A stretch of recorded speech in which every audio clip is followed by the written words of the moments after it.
22వ తారీఖు సెప్టెంబర్ నెల 2024వ సంవత్సరం. ఈరోజు దేవుని వాగ్దానము.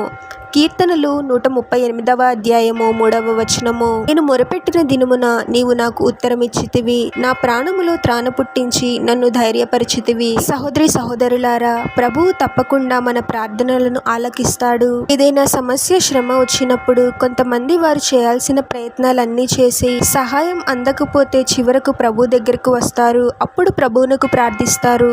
అలా మనం ఉండకూడదు. కానీ మొదటిగా మనం దేవునికే ప్రాముఖ్యత ఇవ్వాలి. ముందు ప్రభువునకు మొరపెట్టాలి. మనం ఎప్పుడైతే ప్రభువునకు విశ్వాసంతో మొరపెడతామో ప్రభువే అద్భుతంగా మనకు సహాయం చేస్తాడు. మన మనసులో ఎన్నో సందేహాలు, భయాలు ఉంటాయి. వాటి గురించి ఆలోచిస్తూ మనలో మనం భయపడటం వలన ఉపయోగం ఉండదు. కానీ నిమిత్తము ప్రభు సన్నిధిలో ప్రార్థించాలి. ప్రభు తప్పకుండా మనకు సమాధానాన్ని ఇస్తాడు. మనల్ని ఏవైతే భయపెడుతూ ఉన్నాయో వాటన్నిటి నుంచి మనకు విడుదలను అనుగ్రహించి మనల్ని ధైర్యపరిచి బలపరుస్తాడు. ప్రార్థన.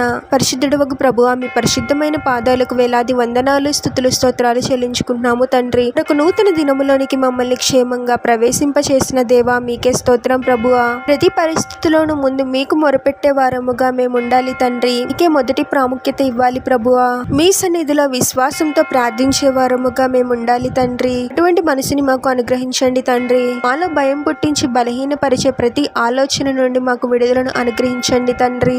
మీరే మమ్మల్ని ధైర్యపరిచి బలపరచమని ఈ ప్రార్థనలో ఏకీభవిస్తున్న ప్రతి ఒక్కరిని పేరు పేరున దీవించి ఆశీర్వదించి అభిషేకించమని, చేసే ప్రతి పనిలో మీరే వారికి తోడుగా ఉండి వారిని అన్ని కీడుల నుండి, అపాయాల నుండి మీరే వారిని రక్షించమని ఈ మా మనవులన్నీ యేసుక్రీస్తు వారి పరిశుద్ధ నామములో అడిగి వేడుకొనుచున్నాము తండ్రి. ఆమేన్.